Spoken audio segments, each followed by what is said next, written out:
आपके गुरु जी के पिताजी ने भी टीका लिखी है, उसी पुस्तक को अभी मंगाया जाए। अगर उसमें राधा शब्द हो, मैं मुंह नहीं दिखाऊंगा तुम्हें। ऐसा हो ही नहीं सकता, अर्थ का अनर्थ। साथियों, संत रामपाल जी महाराज ने 2012 में पूरे विश्व को ज्ञान चर्चा के लिए आमंत्रित किया था, लेकिन कुछ संत महंत और पंडित संत रामपाल जी से ज्ञान चर्चा के लिए आए थे और वो न्यूत्र हो गए, और कुछ जो पंडित रह गए थे उन्हें देखकर वो छुपने लगे और वो कहने लगे कि संत रामपाल जी हमारा नाम लेकर फेमस होना चाहते हैं। लेकिन दोस्तों, बात कुछ ऐसी थी कि वो छुप रहे थे। दोस्तों, उस ज्ञान चर्चा का नतीजा आज हमारे सामने नजर आ रहा है, क्योंकि बात कुछ ऐसी है कि अभी महान कथावाचक अनिरुद्धाचार्य और कुछ महान पंडितों के बीच में अभी एक सभा का आयोजन हुआ, जिसके अंदर मुख्य बिंदु था ज्ञान चर्चा, वो भी एक राधा शब्द को लेकर कि राधा हमारे भगवत गीता या अन्य शास्त्रों में प्रमाण है कि इसका नाम जपना चाहिए या नहीं। लेकिन दोस्तों, एक पंडित जी ने अनिरुद्धाचार्य को ललकारा और कहा कि आप शास्त्रों को नहीं पढ़ रहे हैं और समाज में कुरीति फैला रहे हैं कि राधा का नाम जपो, हमारे शास्त्रों में राधा का नाम नहीं है। लेकिन कथावाचक अनिरुद्धाचार्य अपनी अटकलबाजी लगाते हैं, फिर भी पंडित जी उसके सामने ठोस प्रमाण देते हैं कि हमें शास्त्रों में दिखाओ, क्योंकि जब अनिरुद्धाचार्य अपने शास्त्रों के अंदर दिखा रहे थे कि यहाँ पे राधा का नाम लिखा हुआ है, तो वहां वो राधा नहीं, वो आधा लिखा हुआ था। पंडित जी ने पूरी दुनिया के सामने अनिरुद्धाचार्य को कहा कि आप शब्दों का सही पढ़ना सीख ले पहले, फिर ज्ञान चर्चा करें या फिर समाज में शिक्षा फैलाएं। जी दोस्तों, ये वीडियो देखिए और जानिए कि संत रामपाल जी महाराज का ज्ञान कैसे शिखर पर आएगा। जब तक ये पंडित लोग ही संत रामपाल जी महाराज के ज्ञान को इस तरह नहीं फैलाएंगे कि शास्त्रों के अंदर क्या मंत्र है, क्या विधि है भगवान की जपने की, तो तभी संत रामपाल जी का ज्ञान शिखर पर चढ़ेगा। इसका प्रमाण आपके सामने है, देखिए दोस्तों वीडियो। विश्वनाथ चक्रवर्ती बता दे, अनुचार प्रकाश का बता दे, चूड़िकाकार बता दे, और छोड़िए उन बातों को। आपके गुरु जी के पिताजी ने भी टीका लिखी है, उसी पुस्तक को अभी मंगाया जाए। अगर उसमें राधा शब्द हो, मैं मुंह नहीं दिखाऊंगा तुम्हें। ऐसा हो ही नहीं सकता, अर्थ का अनर्थ। हाँ? नहीं, हमको कष्ट यह है कि हमको बोलना पड़ा बीच में, क्योंकि अगर अनिरुद्धाचार्य की जगह ये बात और कोई बोलता तो मैं कतई नहीं बोलता।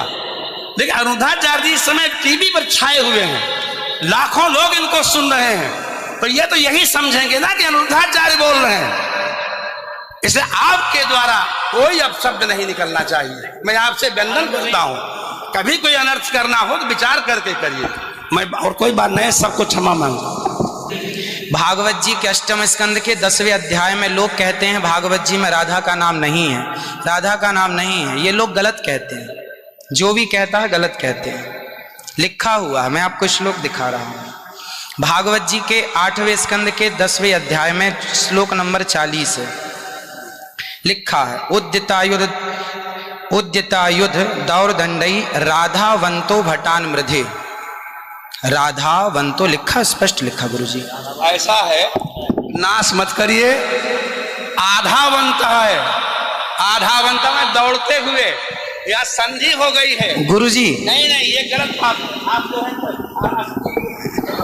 उच्चता उठाई आयुधों को लेकर के आधावंत। गुरुजी गुरुजी गुरुजी गुरुजी गुरुजी, हम तो आपकी दास हैं। मत कीजिए ना। हमारे गुरुजी कहते हैं ना ना गुरुजी, इसका अर्थ तो सुन लीजिए, इसका अर्थ तो सुन लीजिए। आप जब राधा बता रहे हो, सुनिए सुनिए गुरुजी, इसका अर्थ है राधावंतो भटान मृदेश का अर्थ गुरुजी ने बताया हमें। गुरुजी ने, हमारे गुरुजी, कोई गुरुजी नहीं बता सकता। हमारे गुरुजी कहते हैं बिल्कुल नहीं बता सकते, क्योंकि जब आप राधा बनाओगे तो सर्गे कहाँ जाएंगी गुरुजी? उद्यतायुधई ही हो गया गुरुजी। गुरुजी कहते हैं गुरु शब्द है। अब चलिए, भागवत जी में दूसरा है बधू। बधू प्रयोग हुआ है, बधू प्रयोग हुआ है। तो बधू का प्रयोग ये है कि वहां श्री राधा रानी का ही स्मरण है। नहीं, लोग कहते हैं राधा नहीं है, तो राधा जी का जिक्र तो कई जगह है। राधा पदवाच्य बधू, जिसका अर्थ संकेत अर्थ हो या लक्ष्यार्थ हो और व्यंग्यार्थ हो, इन तीनों अभिधावृत्तियों के द्वारा राधा शब्द एक भी जगह भागवत में नहीं है। इसलिए जहां बधू शब्द है वहां भी अर्थ राधा है। जहां बधू है, ऐसे पानी का अर्थ जल भी होता है। जहां राधा है, जहां बधू है वहां राधा है। ऐसे थोड़े होता है। जहां आप जैसे लोग देखिए, आप विश्व हमारे गुरुजी ने बताया, ये हमारी क्या ताकत की हम बताएं?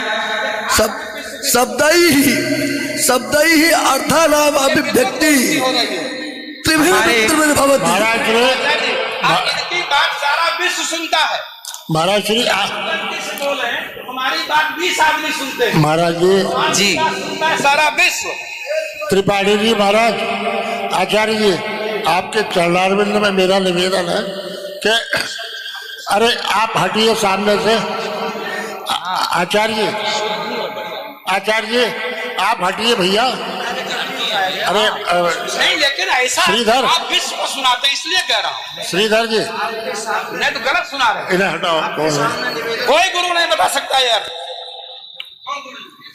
चलो गुरुजन का हम चलते हैं राज्य के, अगर गिरिराज जी बता दें।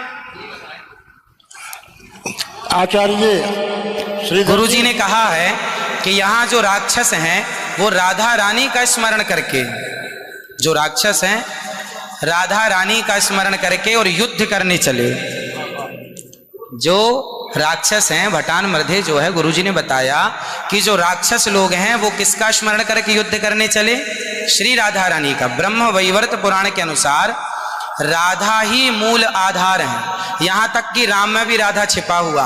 आप राम का अर्थ समझिए, राम मतलब राधा, माँ मतलब माधव, दोनों का एक अक्ष है, तो राम हो गए। ये बातें स्वीकार है, लेकिन और जैसे वधू, जैसे आपने कहा कि राधा जी भगवान श्री कृष्ण ने अपने कहा आओ मेरे कंधे पर बैठ जाओ, तो किसको, कौन है वहां पर?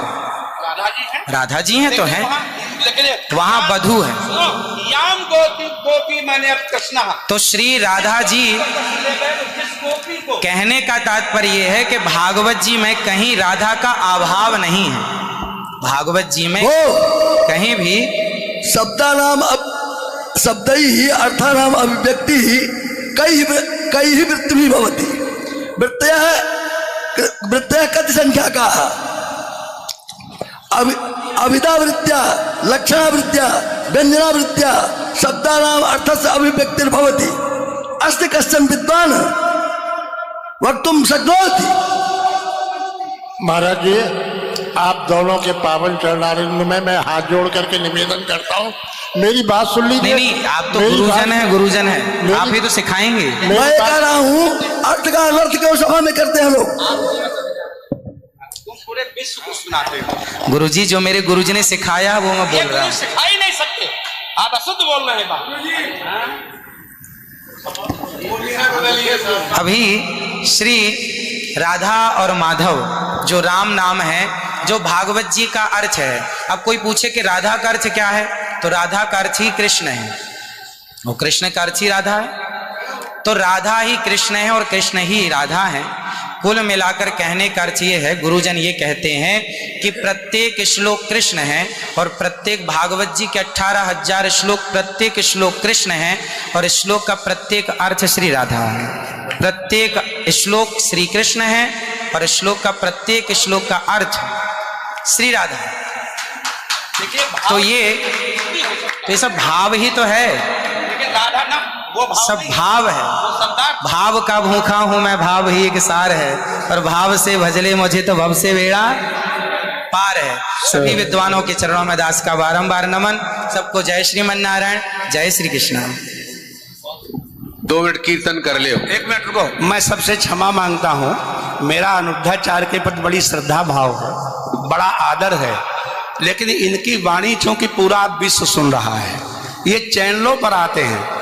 भाव जगत में हम कुछ भी कहें, लेकिन जब हम ये कहते हैं ये शब्द में लिखा है, तो वहां पर शब्द और अर्थ का संयोग, क्योंकि गिरा अर्थ जल शब्द बोध्यो व्यनक्ति अर्था शब्दोप्यर्थांतराश्रय एकत्व व्यंजकत्वे तद अन्य से सहकारिता। ऐसा हो ही नहीं सकता कि कोई अर्थ प्रकट हो और उसके मूल में शब्द न हो। वहां संधि है, मेरे आयुध ही आयुधों से युक्त होकर मेरे गदा तलवार तीर लेकर के वो राक्षस आधावन था दौड़े मारने के लिए। शुद्ध यही अर्थ है। किसी अभिधा से, किसी लक्षणा से, लक्षणा तब होती है जब मुख्यार्थ का बाद हो। मुख्यार्थ का बाद हो ही नहीं सकता। श्रीधर स्वामी बता दें, विश्वनाथ चक्रवर्ती बता दें, अनुचार प्रकाश का बता दे, चूणिकाकार बता दे, और छोड़िए उन बातों को। आपके गुरु जी के पिताजी ने भी टीका लिखी है, उसी पुस्तक को अभी मंगाया जाए। अगर उसमें राधा शब्द हो, मैं मुंह नहीं दिखाऊंगा कभी। ऐसा हो ही नहीं सकता। अर्थ का अनर्थ। हाँ? नहीं, हमको कष्ट यह है कि हमको बोलना पड़ा बीच में, क्योंकि अगर अनिरुद्धाचार्य की जगह ये बात और कोई बोलता तो मैं कतई नहीं बोलता।